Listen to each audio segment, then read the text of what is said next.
Good morning, students. Welcome to the Learners Hub. Today topic is question tag. Question tag सबसे पहले तो ये समझना क्वेश्चन टैग कहते किसको, होता क्या है क्वेश्चन टैग. क्वेश्चन टैग ये जो लिखा हुआ है क्वेश्चन टैग, क्वेश्चन का मतलब क्या, क्वेश्चन मतलब प्रश्न, टैग मतलब चिन्हित.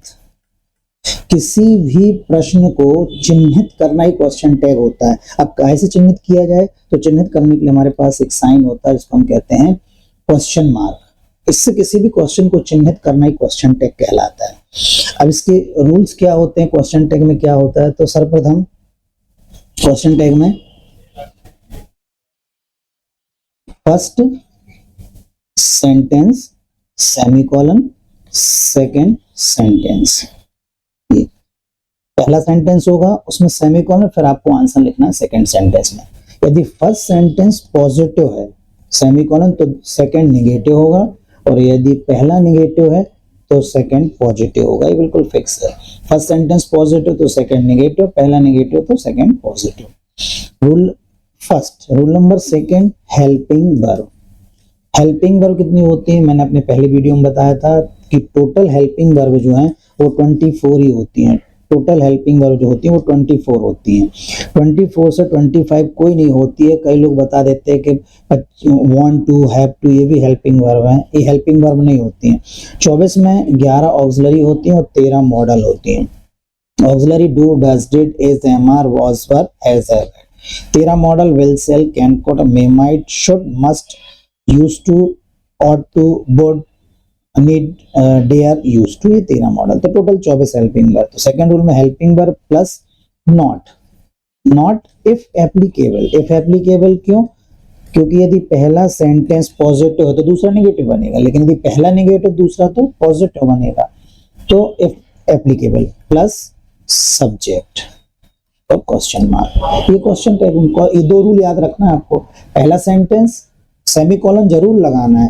क्वेश्चन टैग की खास बात क्या है, क्वेश्चन टैग में 3 चीज कंपलसरी हुआ है. पहला सेमीकोलन होना चाहिए, लास्ट में क्वेश्चन मार्क होना चाहिए, और आप जो हेल्पिंग वर्ब और नॉट लगाते हैं उसको आप उसका कॉन्ट्रैक्शन फॉर्म यूज करना है.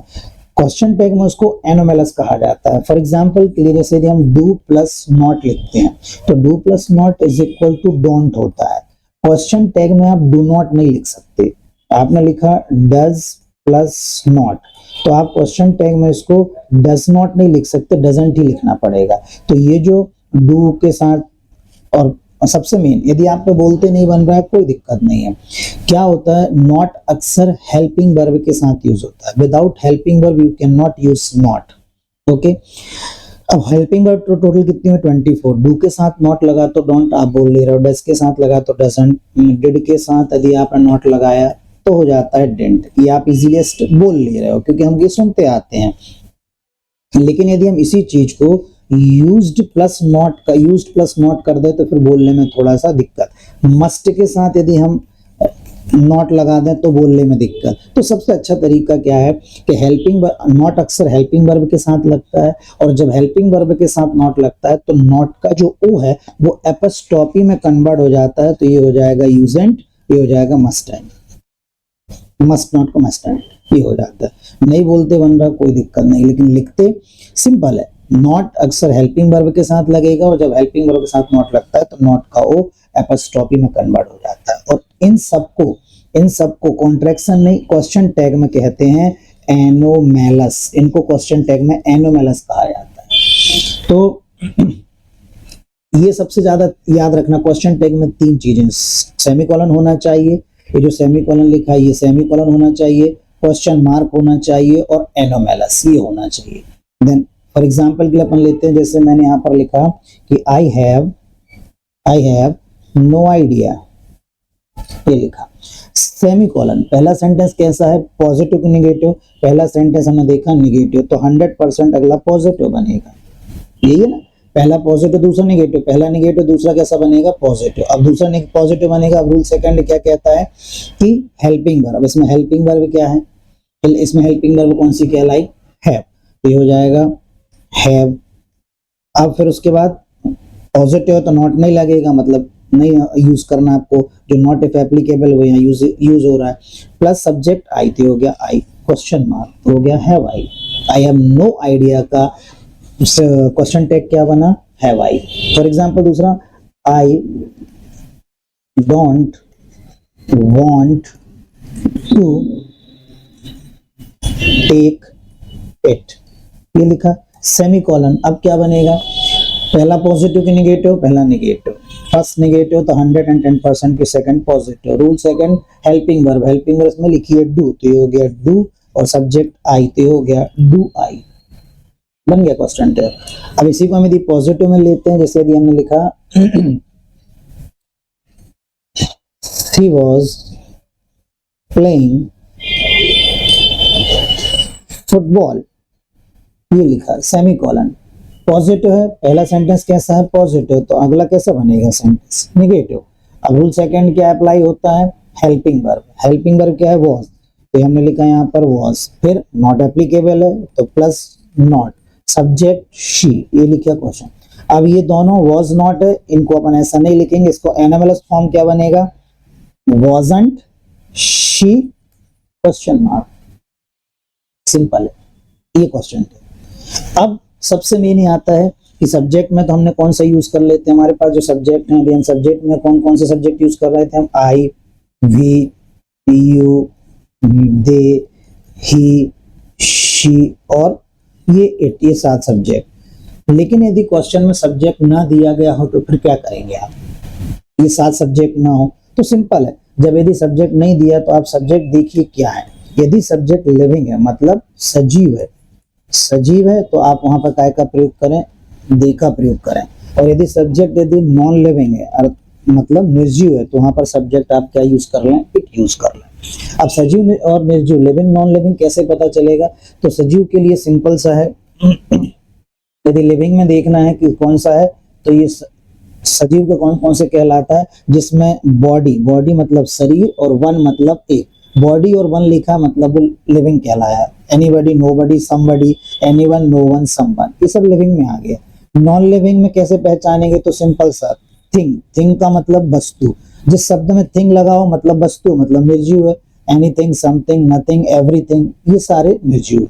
तो यदि निर्जीव नॉन लिविंग में है तो इट सब्जेक्ट यूज कर लीजिएगा, लिविंग में है तो दे। फॉर एग्जाम्पल की यहाँ पर लिखा कि every one is fine, every one is fine. Next लिखते हैं इसमें, फॉर एग्जाम्पल के लिए हमने लिखा एवरी वन इज फाइन। अब इसका क्या बनेगा क्वेश्चन टैग, तो फर्स्ट सेंटेंस कैसा हो गया पॉजिटिव, तो सेकंड निगेटिव बनेगा। अब निगेटिव बनाना तो rule second helping verb, helping verb क्या है इज, इसके साथ नॉट तो बनेगा इजंट। अब चूंकि सब्जेक्ट है वन, एवरीवन सजीव, लिविंग, तो इसमें आ जाएगा दे, तो हो जाएगा क्वेश्चन मार्क इजंट दे। इसी को सेकंड में यदि हम लिखें कि इस पे यदि हम लिखते हैं everything is fine, everything is fine, तो ये क्या बन जाएगा इजंट इट, तो ये बनेगा इजंट इट, सिंपल। यदि सब्जेक्ट नहीं है और उसमें सब्जेक्ट में लिविंग है तो दे, नॉन लिविंग है तो इट का प्रयोग करते हैं। अब मान लीजिए हेल्पिंग वर्ब भी नहीं दी गई, जैसे हेल्पिंग वर्ब टोटल कितनी है 24 में 11 और 13 है, लेकिन ये 24 हेल्पिंग वर्ब नहीं दी गई तो कैसे पहचानेंगे, फिर आप मेन वर्ब से पहचानिए। मेन वर्ब कैसे, यदि मेन वर्ब की फर्स्ट फॉर्म है तो आप हेल्पिंग वर्ब डू लगा दीजिए, मेन वर्ब की सेकंड फॉर्म है तो डू का सेकंड फॉर्म डिड कर दीजिए, और मेन वर्ब के साथ एस या ईएस लगाए तो आप डज लगा दीजिए, सिंपल। एग्जाम्पल यदि लिखें कि everyone wants, इसको लिखते हैं, ये लिखा everyone wants this article, ये लिखा। अब इसको कैसे, सेमी कॉलन, wants वर्ब के साथ मेन वर्ब क्या कहला, इसमें मेन वर्ब हो गई wants, एस एस लगा है मतलब डज, तो डज, और चूंकि पॉजिटिव है तो निगेटिव बनेगा तो हो जाएगा डजंट, और सब्जेक्ट में क्या है सजीव तो हो जाएगा doesn't they, question mark. Question mark लगाना 100%। 3 points are mandatory for the question tag, that first is semicolon, second is anomalous third is question mark. यदि सब्जेक्ट नहीं है, in place of subject you can use for the living, they, non living, it. If there is no helping verb, then you can replace the helping verb by the main verb. Main verb first form you can use do, second form did, as, yes, does. For example के लिए कुछ word ऐसे होते हैं जिसमें जिनका sense, देखिए sentence यदि हम बात करें कि सेंटेंस को यदि आपको नेगेटिव बनाना है, तो सेंटेंस को नेगेटिव बनाना है तो आपको नॉट का यूज करना होगा। लेकिन यदि सेंस यूज करना है, उसका नेगेटिव यूज करना है, तो आपको कोई वर्ड यूज करना होता है। जैसे कि मैंने बोला कि दिस रूम इज क्लीन, मैंने बोला कि this room is clean, sentence कैसा है, पॉजिटिव। अब यदि मेरे को सेंटेंस नेगेटिव बनाना है तो इसका क्या यूज करना पड़ेगा, नॉट। तो क्या हो जाएगा, this room is not clean. क्यों, क्योंकि नॉट का प्रयोग करते हैं, नॉट अक्सर हेल्पिंग वर्ब के साथ आता है। लेकिन अब मुझे इसका सेंस नेगेटिव बनाना है तो क्या करना पड़ेगा, simple, this room is dirty, both are same. If you are using not, that sentence is negative, but if you are not using not, you are using some words like dirty, so this sentence is not negative, there is a sense negative of this sentence, this room is dirty, simple। और तो कुछ शब्द हैं, word ऐसे जो हैं जिनका sentence का सेंस नेगेटिव बना देते हैं, जैसे कि आप देखें कौन सा हो जाता है, nothing, no, never, few, little और हार्डली। ये बहुत सारे वर्ड ऐसे वर्ड हैं, 8-10 वर्ड हैं जो कि किसी भी सेंटेंस में लगते तो उसका सेंस नेगेटिव बना देते हैं। तो अब ये जिसके साथ जिस सेंटेंस में जोड़ेंगे उसका सेंस नेगेटिव बनाएंगे, तो सेंटेंस का सेंस नेगेटिव होगा तो अगला कैसा बनेगा, पॉजिटिव बनेगा। जैसे आई हैव लिटिल, नेक्स्ट में देखते हैं अपन, जैसे मैंने यहाँ पर लिखा आई, सेंटेंस लिखा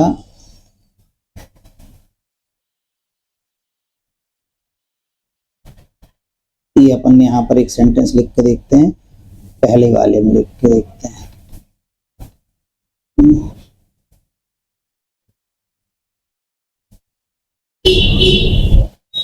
ओके, थैंक यू।